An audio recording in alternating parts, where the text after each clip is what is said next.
The most repetitive rappers in hip-hop. Rap and hip-hop are genres of innovators. From its conception as a sample-based medium, what defines the genre has always been challenged by forward thinkers, pioneers of rap, and boundary pushers. These men and women are enshrined as some of hip-hop's most enduring artists. From its first proto-rappers like Gil-Scott Heron and Grandmaster Flash, to the first woman MC such as Sha-Rock and MC Lyte, to the 90s with Dr.Dre and the rise of G-Funk, all the way to the present day, where artists such as Young Thug and Playboy Carti continue to challenge the notions of what real hip-hop really is. These artists never settled, and always sought to break down the limits of the genre. And then there's the rest of them. As hip-hop has progressed as a genre, it's also become more commercial, meaning there's more money to be made riding waves and chasing trends than there is actually pushing boundaries. There's nothing wrong with that in of itself. It's not unique to hip-hop, as this happens in all genres of music. Think of country and you'll probably think of some cowboy who lost his girlfriend. Think of rock and you can see the ridiculous outfits and styles of the 80s hair metal bands. Styles get popular and then they get saturated, and then we move on. It's just the nature of things. Having said that, there are some rappers who have just been on the same wave their whole career. On the one hand, it can get a bit boring. On the other, they never pretend to be something else. What you see is what you get. So here's to the one-trick ponies. Here's a list of the most repetitive rappers of all time. Now, before we start the video, make sure you click the like button and don't forget to subscribe to our channel. Starting at number 7, we have Migos. Migos didn't just ride a wave, they took the wave to new heights. For 4 or 5 years, the Atlanta trap trio seemed totally inescapable. Their group chemistry, along with their trademark triplet flow, made them as catchy and accessible to mainstream audiences as trap had ever been. And their album sales backed up that fact. It wasn't just their own work, mind you. The trio, particularly Quavo and Offset, would feature on pretty much anything they could get their hands on, giving some of their shine to plenty of new artists in the process. Migos channeled this into the record label that they helped get off the ground, Quality Control. So then, what happened? What we all could have predicted. They burned themselves out by oversaturating their market. The bitter irony of calling their label Quality Control and then releasing Culture 2, an album that is an insane 24 tracks long, should not be lost on you. I'm sorry, but even at their best, Migos could not carry a 24-track album. It was simply too much. Even their earlier super hit, Bad and Bougie, lost its charm after constant radio play for nearly all of 2017. This isn't to say Migos are no longer successful. Far from it. And I'll be the first to admit that Culture 2 has some bangers on it. But Migos' commitment to putting out so much music without any quality control made their music repetitive and stale on the whole, and their artistry suffered for it. Then again, they did make the Forbes list after releasing Culture 2, so I guess it worked out well in the end.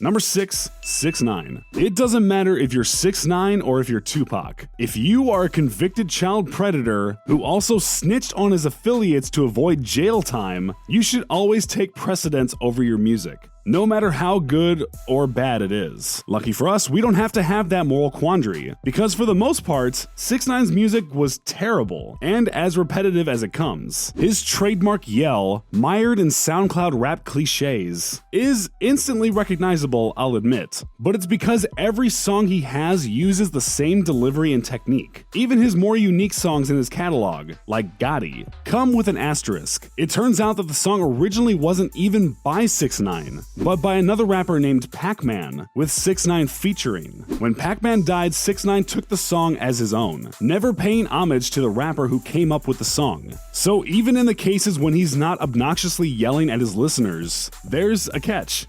Ultimately, there's nothing redeeming about his character nor his music. It's boring, played out, and pretty much every song he has sounds the same.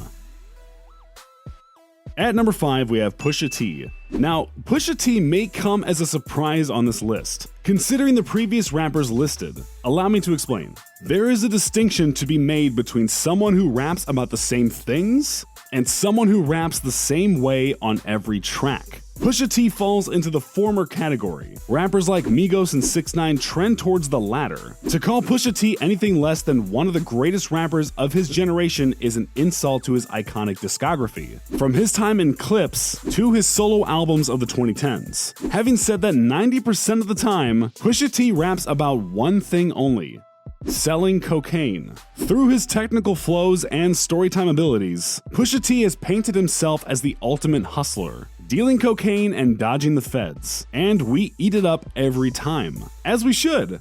His music is awesome, but that does not change the fact that this is sort of his shtick now. The same way that rappers like MF Doom have built a personality around their rap, Pusha T has made himself out to be the cocaine dealer's cocaine dealer. He's certainly not the only rapper in this market of drug dealer raps. Freddie Gibbs and Rick Ross come to mind off the top of my head. But nobody commits to it quite like Pusha T does. I mean, he just had his first son, and he gave him the middle name Bricks.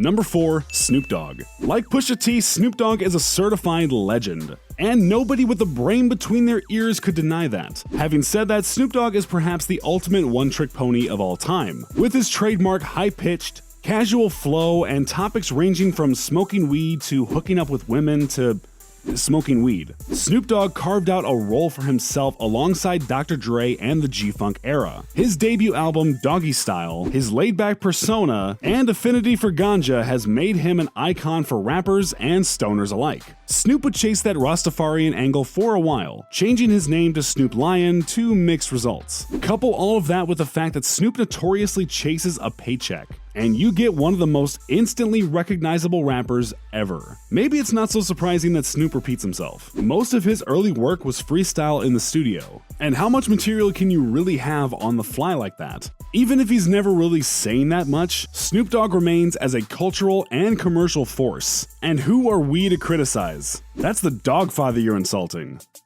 Number 3, Lil Pump. No repetitive rappers list could possibly exclude Lil Pump, who burst onto the scene with fanfare and controversy for this exact reason. His breakout single, Gucci Gang, was notorious for repeating its title 53 times. At just barely over 2 minutes long, it was the shortest song to break through the top 10 of the Hot 100 since 1975. This led to fame and notoriety alike, as Lil Pump quickly amassed an energetic and young following, but plenty of detractors as well. The polarizing up-and-coming star rode this attention to a gold-certified album, his self-titled debut in late 2017. Ultimately, people like to crap on Lil Pump more for what he represents, more than the actual quality of his music. There are some more orthodox heads who don't consider what he does hip-hop, and see it as derivative, in the same way that the media fixated on Lil Yachty when he first blew up. Whatever your take on his style is, there's no denying it.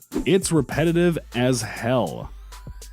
Number 2, Birdman. In more ways than one, Birdman was a victim of his own success. The overwhelming popularity of Lil Wayne, who dominated the charts and airwaves throughout the 2000s, made Birdman a very wealthy man. It also led to the saturation of Cash Money Records' sound, with its high-pitched synths and booming backbeats. You know a Cash Money song when you hear it, and the aesthetic was complete with iconic album art and outlandish personas. With all that being said, Birdman rode his wave until it crashed.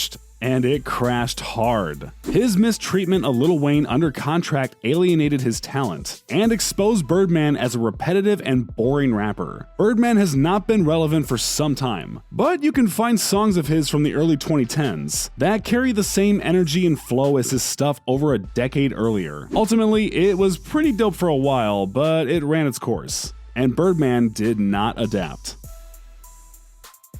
And at number 1, we have DaBaby. So I'm pretty sure everyone expected DaBaby to land somewhere on this list. In fact, he's probably in the thumbnail of this video. Baby is the most recent rapper to catch flack for making the same song over and over again. Let's be honest, there is some truth to this statement, because a lot of his songs do sound similar. That can be attributed to a few things. For one, DaBaby tends to use the same producer for most of his songs, so a lot of the beats end up sounding similar. Secondly, on a lot of his most popular songs, Baby uses a flow and delivery that is basically exactly the same. Bop, vibes, and Suge all have Baby rapping on a Jetson Made Another One beat, and were released in succession. If those are the only songs you've heard from him, you'd be right in calling him a one-trick pony, but we can't neglect the fact that he's made some attempts at doing different stuff. The intro off of his second album, Kirk, saw Baby take an introspective turn with his lyrics over a soulful beat, but fans ended up disappointed when he didn't follow through with that sound on the rest of the album, instead reverting back to his typical high-tempo style. On his most recent project, Blame It On Baby, we get to hear the rapper experimenting with singing in a way he hasn't before, and despite the project not getting good ratings from music heads online, it resulted in him earning his first #1 on Billboard's Hot 100 charts. Maybe on his next project, he'll explore the soulful sound that got him a lot of great feedback, but either way, it seems like he's made some effort in not being as repetitive.